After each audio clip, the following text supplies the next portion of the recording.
Coucou, comment ça va? Alors, nouvelle capsule pour arriver sur la thématique de prendre sa place. J'avais mis sur le groupe un questionnaire, enfin une petite enquête. Qui c'est dans le groupe qui prend sa place, qui est à l'aise avec le fait de prendre sa place? Est-ce que c'est galère? Est-ce que ça dépend des circonstances? Ou est-ce que vous êtes à l'aise? Alors, pour la majorité des gens, des personnes, c'est galère et ça dépend des circonstances. Donc c'est aussi galère dans certaines circonstances. Quelques âmes d'exception, entre guillemets, parce que peut-être que c'est aussi une parade, ont dit qu'elles étaient totalement à l'aise sur le fait de prendre sa place. Alors pour moi déjà, prendre sa place, c'est relié sur le fait de rayonner.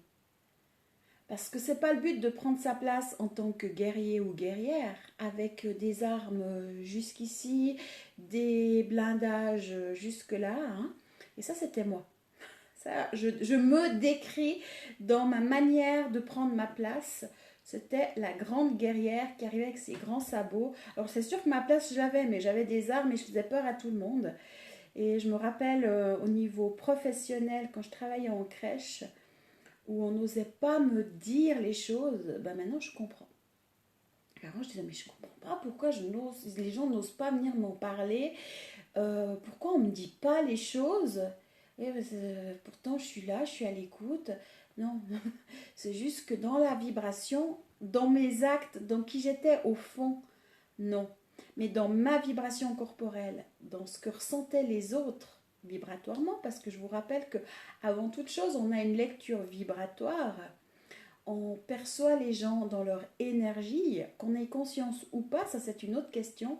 Mais du coup, moi j'avais l'information. Attention, si vous ne me laissez pas ma place, moi je vous tire dessus ou je sors mes armes, mes blindages et tout ce que vous voulez. Du coup, les gens n'osaient pas venir me parler et j'ai compris et j'ai intégré la réponse maintenant dans mes recherches intérieures. Et, et autre question, c'est pourquoi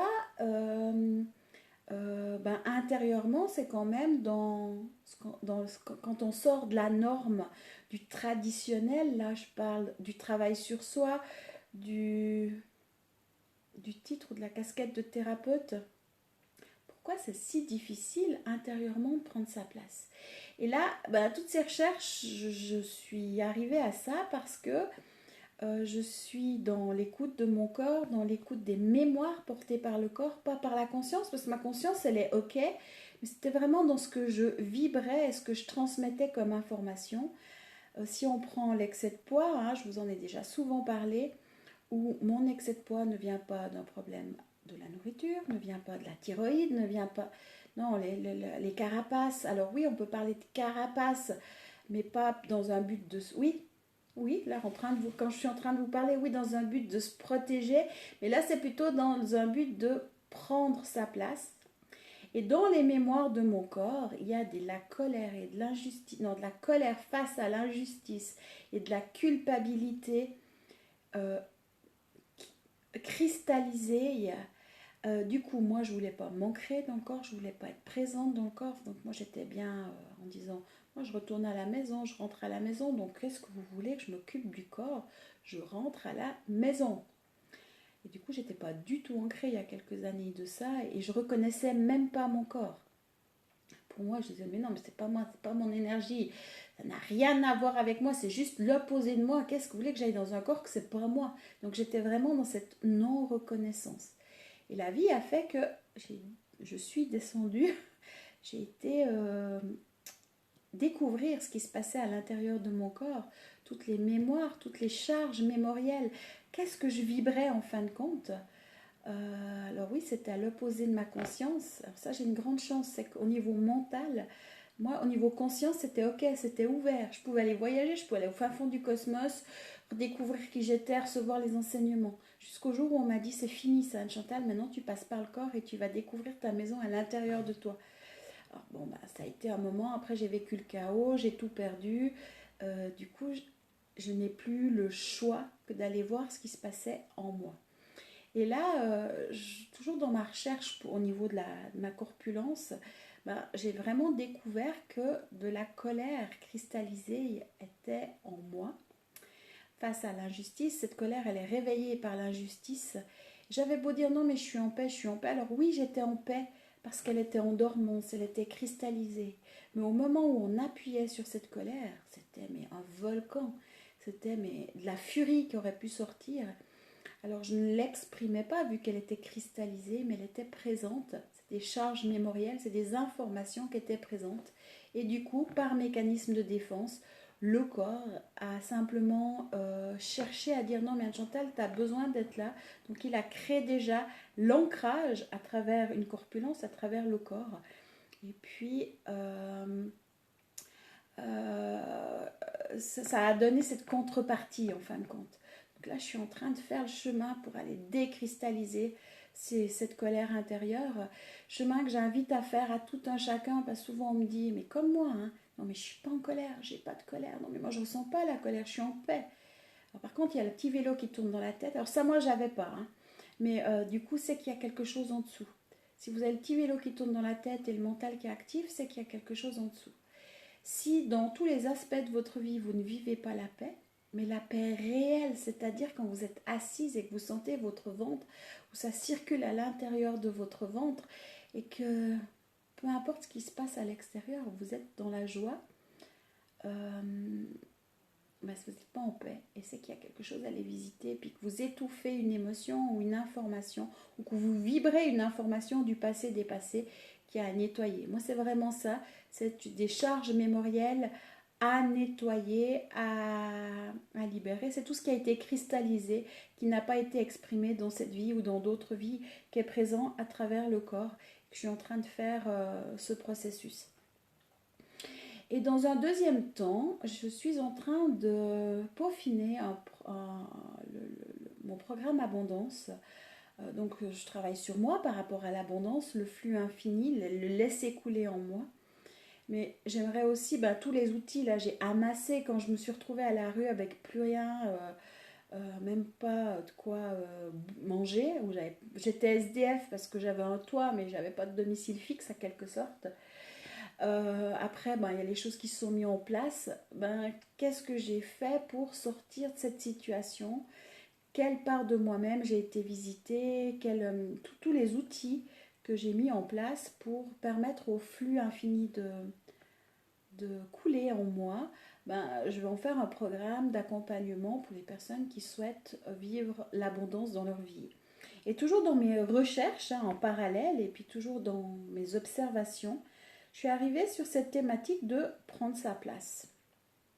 Donc ça me correspondait au niveau qui j'étais, mais je me suis rendu compte qu'au niveau de l'abondance, au niveau de l'argent, c'est difficile de vivre l'abondance si on ne prend pas sa place. Déjà, souvent on me dit oui, mais on a notre place. Alors oui, si on veut, c'est je suis tout le temps à ma place. Ça, parce qu'on vit les expériences qu'on a à vivre et du coup, on peut se rendre compte qu'on est tout le temps à notre place et que les expériences extérieures nous renvoient une information pour permettre de transformer ce qu'on a dans notre intériorité, consciente ou non consciente. Et chez moi, c'était totalement du non conscient. D'accord, mais pourquoi alors ce sentiment de ne pas prendre sa place ou de devoir vivre cet excès de poids pour donner le contrepoids? Ou bien pourquoi avoir autant de réponses sur le groupe de personnes qui ne trouvent pas leur place ou pour qui c'est difficile de trouver leur place? Et je disais, mais avec l'argent, si on ne prend pas sa place, c'est impossible, qu'on soit salarié ou entrepreneur, de vivre l'abondance et d'être dans le flux de l'abondance. Parce que déjà, le flux va arriver à côté. Et puis, les opportunités, on va les manquer. On ne va pas être dans son potentiel de créativité. C'est relié aussi à la légitimité et je ferai une autre capsule sur les enfants illégitimes et la relation à l'argent. Mais du coup, j'ai été creusée. Il y a une expression qui me revenait souvent, et que je l'ai dit, je ne veux pas me prostituer pour de l'argent. Alors, c'est une expression courante. Et je sentais que ça dégageait quelque chose en moi, que ça levait aussi un peu de la colère et de la culpabilité. Je dis ok, bon, dans une vie, j'étais un garçon et ma maman était prostituée. C'est une vie qui a, c'est un nœud karmique. Est-ce que j'ai encore à nettoyer quelque chose par rapport à ça? Donc, ça s'est présenté ce week-end. Hein. J'ai été contrôlée. Je dis non, le nettoyage c'est ok. Mais par contre, j'avais cette information prostitution, Marie-Madeleine aussi, qui m'apparaissait. Du coup, j'ai sauté dans l'égrégore relié à prendre sa place, prostitution, Marie-Madeleine.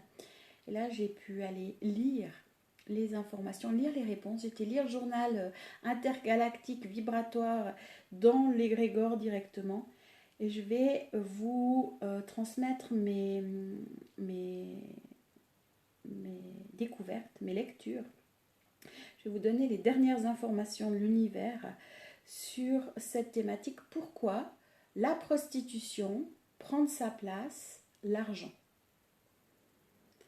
Alors, plus vieux métier du monde, très vite, j'ai été bluffée en voyant que la plupart des personnes vibraient sur cette mémoire en lien avec la prostitution et que ça réveillait en chacun la honte, la culpabilité, la colère contre soi-même. Et du coup, ça amenait à un mécanisme de défense de prendre la fuite pour certains, donc d'aller se cacher dans un petit trou de souris. Donc comment voulez-vous prendre votre place en vous cachant dans un petit trou de souris, en quittant son corps, en ne s'ancrant pas à soi, ou comme pour moi, qui à quelque part j'ai mis des super blindages et j'étais très bien armée vibratoirement parlant. Ça c'est aussi la deuxième possibilité, c'est une deuxième stratégie mise en place. Alors j'ai été plus loin dans mes observations, dans mes recherches, jusqu'au moment où j'ai dit il faut que j'aille chercher l'étymologie du mot prostitution. Alors attendez,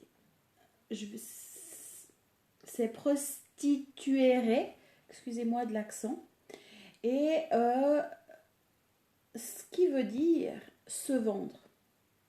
Donc le mot prostitution vient de prostituere et qui vient de se vendre. Alors déjà juste là, pour les entrepreneurs, enfin pour tout le monde, ok, si on se vend, on peut être considéré comme une prostituée. Et ça fait bling blang bloom dans l'inconscient et du coup là, ça commence à déjà disjoncter.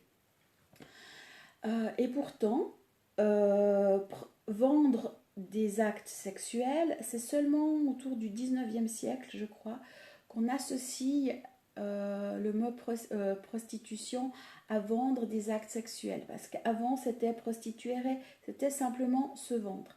Puis j'ai été un petit peu plus loin dans mes recherches. Et j'arrive au préfixe pro, qui signifie en avant, donc dans le mot prostituere, donc en latin, hein, et dans le suffixe statuere qui veut dire mettre ou se mettre à une certaine place ou se placer. En résumé, avant ça, le mot prostitution, l'étymologie prostituere, c'était se mettre en avant, prendre sa place, trouver sa place.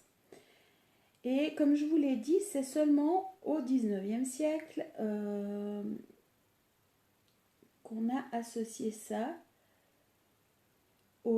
la vente de services sexuels. Je suis en train de lire si je ne vous raconte pas trop de bêtises. Du coup, si c'est si difficile que ça de prendre sa place, c'est que nous vibrons tous. Après, nous avons mis en place des stratégies différentes. Vous allez me dire, oui, mais les gens qui prennent leur place, oui, mais est-ce qu'ils prennent leur place de façon rayonnante, en rayonnant de leur propre vibration, de leur propre lumière et en étant totalement dans la paix, ou c'est le guerrier qui prend sa place et qui peut-être, parce que ce que j'ai observé après, c'est qu'il y a certaines personnes qui ont très bien compris comment ça fonctionnait et qui du coup jouent avec ça et vont aller appuyer sur les boutons pour faire culpabiliser les autres, qui en fin de compte, on s'efface et on laisse sa place à l'autre personne. Ça, c'est aussi une stratégie, hein. C'est que, ok, je suis dedans, ben, je vais aller jouer. C'est surtout les manipulateurs et les personnes qui comprennent bien l'être humain, qui disent bon ben je vais aller appuyer sur tel ou tel bouton, du coup l'autre va me laisser la place et j'aurai la place. Mais en fin de compte, c'est pas de son propre rayonnement, c'est encore de la stratégie. Après, ben, les personnes qui n'arrivent pas à prendre leur place, ben ouais, c'est simplement que inconsciemment, dans nos constructions et dans nos mémoires, dans nos charges mémorielles, parce que ça peut être du transgénérationnel, ça peut être du karma, ça peut être des implants aussi, où vous avez eu une vie de prostituée, ou comme moi, vous avez un lien avec une maman prostituée. Ça peut être des associations d'informations, d'idées, ça peut être plein de choses. Et en plus de ça, le mot prendre sa place vibre avec prostitution. Du coup, ça réveille inconsciemment, mais on le sent plus, comme la colère, la honte, le dégoût de soi-même, la colère, la culpabilité. Et chaque fois qu'on veut prendre sa place, c'est comme si on fait aïe ouille à l'intérieur et on ne la prend pas. Après, ben, j'ai été plus loin, mais ça, j'expliquerai dans le programme au niveau de l'argent. C'est toutes les stratégies qu'on a mis en place pour prendre sa place. Par exemple, les thérapeutes à l'heure actuelle, où on fait des diplômes de massothérapeute, de différentes... Bon, alors il y a eu une petite coupure, j'ai peut-être perdu un peu le fil. Ah oui, parce que j'ai juste été dérangée ou quelqu'un est arrivé sans taper à la porte et est rentré chez moi. C'est très drôle parce qu'on parle de prostitution et cette personne d'un certain âge se promène toute la journée avec son teinté bain et fait le trottoir entre guillemets devant la maison. Et là, elle m'a demandé un service, mais comme par hasard, on parle d'un sujet où elle a tellement ce sentiment d'être abandonnée et de ne pas avoir sa place. Et toute la journée, elle a 89 ans, hein, mais elle se promène avec son rollator, son teinté bain, rollator en français. Je sais pas, moi je l'appelle le teinté bain, pour l'aider à marcher. Et, c'est comme si elle faisait le trottoir en fin de compte, mais pour chercher à qui parler et elle arrive là. Donc désolée, mais je disais oui, alors il n'y a pas de hasard.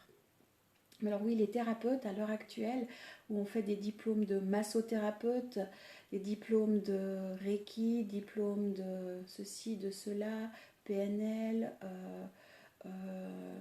thérapeute pour telle méthode ou autre méthode, c'est aussi une autre manière de détourner, de déjouer cette mémoire qu'on a en lien avec la prostitution. La seule différence, c'est qu'on légitime, on paye sa patente pour faire le trottoir, à quelque part, dans l'inconscient. On paye sa patente, on se légitime sur le fait j'ai le droit d'être là. Donc on paye sa patente et du coup, quand on a le sentiment d'être là, c'est une manière aussi détournée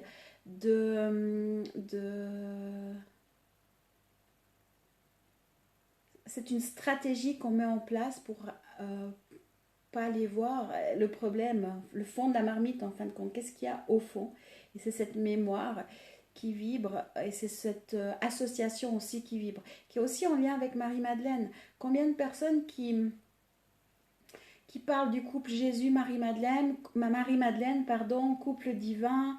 Ouais, mais je vous rappelle que Marie-Madeleine a été associée à la prostitution par la religion catholique, chrétienne, que d'une fois que Jésus est mort, elle a fini dans une caverne à attendre que Jésus vienne la visiter, je sais pas, une fois par semaine ou j'en sais rien quoi, à devoir se planquer. Donc si là c'est pas lié aussi à la prostitution, excusez-moi, mais donc toutes les personnes qui recherchent ce couple divin à travers Jésus et Marie-Madeleine, vous réveillez à chaque fois cette souffrance, cette association, ce nœud karmique en fin de compte, qui fait qu'on n'arrive pas à prendre sa place. Alors là, je vous l'ai fait en résumé. Je vais proposer un collectif sur le groupe où on va faire les effacements, où on va je pense qu'on va recevoir l'énergie de Marie-Madeleine. C'est une continuité au couple solaire, aux énergies mariales. Et là, le prochain, ce sera avec Marie-Madeleine pour aller justement réunifier, pour aller nettoyer cette construction inconsciente et toutes nos charges mémorielles. Alors moi, quand j'ai commencé le nettoyage, bien sûr, donc j'ai été très mal ce week-end, des maux de tête, des vomissements, de la diarrhée, des douleurs, très chaud, comme de la fièvre, les yeux qui brûlaient. Je sais que je ne suis pas la seule dans ce cas-là parce que j'ai transmis l'information et les outils que j'ai utilisés à plusieurs personnes de mon entourage. Tout le monde l'a vécu différemment, mais plusieurs aussi dans la décristallisation corporelle, surtout quand on a des gros blindages, ben, on décristallise et ça fait un petit peu mal, donc il y a juste à attendre. Et je vous transmettrai un soin quand pour moi ce sera ok, parce qu'autrement j'arriverai pas à vous le transmettre. Mais je vous assure que c'est totalement différent à l'intérieur quand on prend conscience et qu'on peut se libérer du programme sur lequel on vibre en fin de compte. Et je veux dire, l'être humain est tellement complexe. Alors oui, il y a le karmique, oui, il y a le vibratoire. Donc tout est vibratoire, mais on a nos mémoires karmiques, mais il est construit sur des données qui sont illusoires et qui nous maintiennent dans un enfermement et qui nous empêchent de rayonner. Rayonner de qui nous sommes, parce que l'état unifié, le rayonnement est là, simplement qu'il est enfermé. Et toutes ces constructions empêchent notre propre rayonnement. Si on ne prend pas sa place, on ne peut pas rayonner. Et c'est ça que j'aime aller visiter. Enfin, c'est mon chemin que je partage avec vous. C'est mes prises de conscience, mes observations, aussi au niveau des groupes, au niveau des personnes de mon entourage, mais surtout vis-à-vis de moi-même. Et c'est passionnant. C'est passionnant et vraiment, si rien que peut-être en écoutant cette capsule, j'espère que certaines prises de conscience puissent se faire pour que vous puissiez trouver votre place et prendre soin de vous. Allez, moi je vous fais des gros bisous. Je vous dis à tout bientôt pour un collectif sur cette thématique avec les énergies de Marie-Madeleine. Je me réveillerai un matin, je dirai ok, c'est bon, je peux transmettre. Je mettrai un mot sur le groupe et le soir, on transmettra ou on vivra ensemble cet accompagnement pour aller chercher en chacun votre propre part unifiée pour permettre, ou bien on va aller découvrir Marie-Madeleine unifiée au-delà de qui elle est, dans le message qui est transmis par les religions et dans l'inconscient, pour aller nettoyer ce programme et cette distorsion. Je vous dis à tout bientôt, prenez soin de vous et je vous souhaite une pétillante journée, soirée et à tout bientôt. Bye bye.